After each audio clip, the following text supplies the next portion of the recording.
Then next is emphysema, ये आपकी next बीमारी है। Second is emphysema. एम्फाइसीमा क्या होती है? It is a respiratory disease where lungs are over inflammation of alveoli in the lungs. Over inflammation of alveoli. जब भी alveoli की बात आएगी तो आप एम्फाइसीमा डिजीज की बात करेंगे। देखो ये नॉर्मल आपके एल्वियोलाई होते हैं जो कि बंच ऑफ ग्रेप्स जैसे लग रहे हैं ना, जैसे हमने कल बात की थी कि अंगूरों का जैसे गुच्छा होता है वैसे ही लग रहे होते हैं ये एल्वियोलाई। एम्फाइसीमा में क्या होता है कि ये बहुत सोलन हो जाते हैं, बहुत इन्फ्लेम्ड एल्वियोलाई बन जाते हैं, सही है। और उनकी एल्वियोलाई की बीमारी है basically. So lungs causing a decrease in lung function ज़्यादा नहीं हो पाएगा बिकॉज एल्वियोलाई क्या सबसे इंपॉर्टेंट एल्वियोलाई था लंग्स में, जहाँ पे गैसेस एक्सचेंज हो रही थी, जहाँ पर सारा ऑक्सीजन दिया जा रहा था ब्लड कैपिलरीज को और कार्बन डाइऑक्साइड वापस दी जा रही थी। तो अगर ये ज़्यादा हो जाएंगे तो आपकी वो वाला काम है तो मुश्किल होगी कि ऑक्सीजन की कमी हो जाएगी, शॉर्टनेस ऑफ ब्रेथ वही जिसकी फीलिंग आती है, और फटीग होगा बिकॉज बॉडी को ऑक्सीजन नहीं मिल रही होगी, ब्रेन को ऑक्सीजन नहीं मिल पा रही होगी, और एक्सहेलेशन नहीं हो रही होगी बिकॉज इलास्टिसिटी जो है ना आपकी लंग्स की वो कम हो पाती है। तो जैसे यहाँ पे लिखा है chronic respiratory disease where alveoli are over inflated and damaged losing elasticity. Elasticity क्या होता है कि अगर जैसे रबर बैंड आपने देखा है कभी, जैसे रबर बैंड होता है तो उसको अगर आप स्ट्रेच करो तो वापस अपनी शेप पे आ जाता है, दैट इज इलास्टिसिटी। इसमें इलास्टिसिटी अगर खत्म हो जाती है या कम हो जाती है तो क्या होगा कि अगर एल्वियोलाई की ये शेप है तो वो ऐसे ही रह जाते हैं। सो अब गैसेस एक्सचेंज आपका काफी हद तक मतलब बहुत लॉन्ग लास्टिंग उसके इम्पैक्ट्स होता है, शॉर्टनेस ऑफ ब्रेथ वगैरह। सिम्टम्स हमने देख लिए यही कि main sign of emphysema is increasing breathlessness, कि सांस नहीं आ पा रही, आपको मतलब लगेगा अगर चढ़ रहे हैं तो हाँफना बहुत ज्यादा, और ब्रीदिंग प्रॉब्लम्स होना सच। In advance case the patient finds it difficult to walk, वैसे मैंने कहा चलने फिरने में, सीढ़ियाँ चढ़ने में आपको बहुत मुश्किल हो रही होगी बिकॉज जाहिर है सीढ़ियाँ चढ़ना या जो वॉक करना है इन कामों में आपको ज्यादा ऑक्सीजन की जरूरत होती है बिकॉज बॉडी नीड्स ऑक्सीजन। तो वो अगर ऑक्सीजन की इतनी इजिली एक्सचेंज नहीं हो रही तो वॉक करने में भी मुश्किल होगी। और सबसे इम्पोर्टेंट बात, हमने इस चैप्टर की ग्रेन टेस्ट का जो प्रैक्टिस टेस्ट है उसका लिंक हमने डिस्क्रिप्शन में डाल दिया। आप डिस्क्रिप्शन में जाकर ये ऊपर पहला लिंक है प्रैक्टिस ग्रेन टेस्ट को, यहाँ पे जाएं और सॉल्व करें और प्रैक्टिस करें। यहाँ से आपने अगर प्रैक्टिस कर ली आपके एग्जाम्स के अंदर MCQs के अंदर 100% मार्क्स गारंटेड है। उसके अलावा अगर आपको हमारे फ्री नोट्स चाहिए, lecture, guest papers, model papers चाहिए तो इस पहली वाली लिंक पे क्लिक करके आप हमारे चैनल को ज्वाइन हो जाए, और दूसरी वाली लिंक को क्लिक करके आप हमारा व्हाट्सएप ग्रुप है इम्पोर्टेंट प्रीमियम उसको ज्वाइन हो जाएं, ठीक है। अगर आपको ट्यूशंस वगैरह के अंदर एनरोल होना है, कोई डाउट है तो ये हमारा व्हाट्सएप नंबर है, इस पर क्लिक करेंगे आप डायरेक्ट व्हाट्सएप पे चले जाएंगे, और तमाम बुक्स के PDF इस वाले यहाँ पर आखिरी वाले आपके पास गिवन है। आप यहाँ से कोई भी बुक उठा सकते हैं आपकी जो मर्जी चाहे, सारी की सारी क्लासेस का। इसके साथ साथ आपसे रिक्वेस्ट है आप चैनल को सब्सक्राइब और वीडियो को लाइक भी करते हैं। The lungs lose elasticity so that it becomes more difficult to exhale air.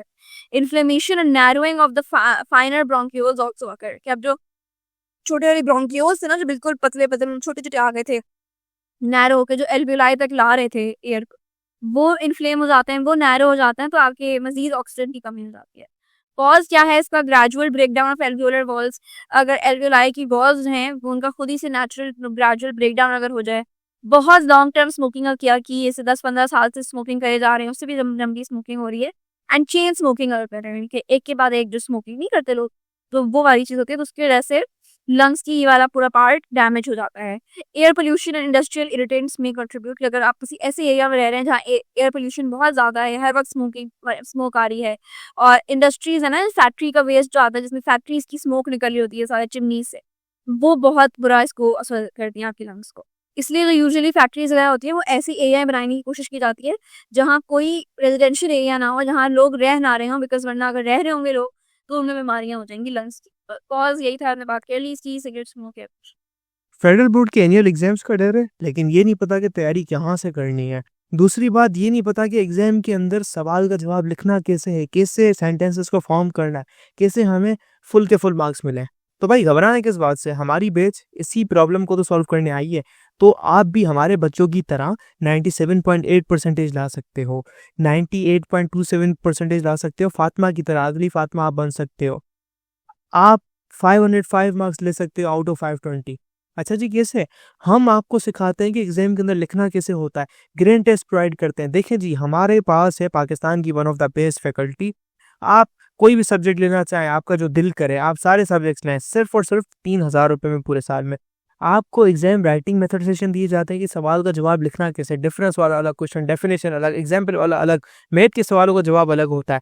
आपको टॉपर बच्चों के नोट्स दिए जाते हैं, आपको फुल बुक के notes, question answers, live classes के अंदर कॉन्सेप्ट पढ़ाया जाता है आपको, और उनकी रिकॉर्डिंग्स भी दी जाती हैं।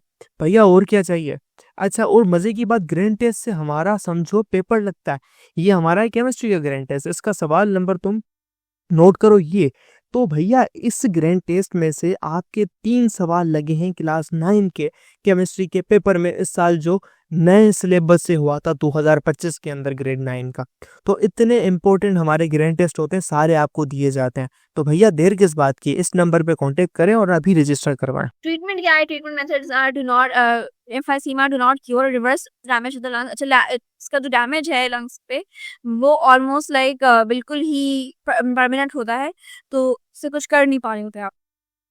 इट्स लाइक क्योर नहीं हो सकता या रिवर्स नहीं हो पाता। मतलब ऐसी अगर बन जाए आपकी एल्वियोलस, ऐसा अगर हो जाए तो वापस इस तरह का नहीं हो पाता। ठीक है, तो ये एक इरिवर्सिबल डिजीज है, इसलिए बहुत खतरनाक होती है। The best way to prevent emphysema is to avoid smoking. A variety of medications may be used in the treatment of emphysema. मतलब आपने सिम्टोमेटिक ट्रीटमेंट कर लेते हो कि जो ये ऐसी चीज़ें ना यूज़ करें, या खांसी ज़्यादा आई तो उसके लिए भी ट्रीटमेंट हो गया, लेकिन कोई परमानेंट ट्रीटमेंट नहीं होता।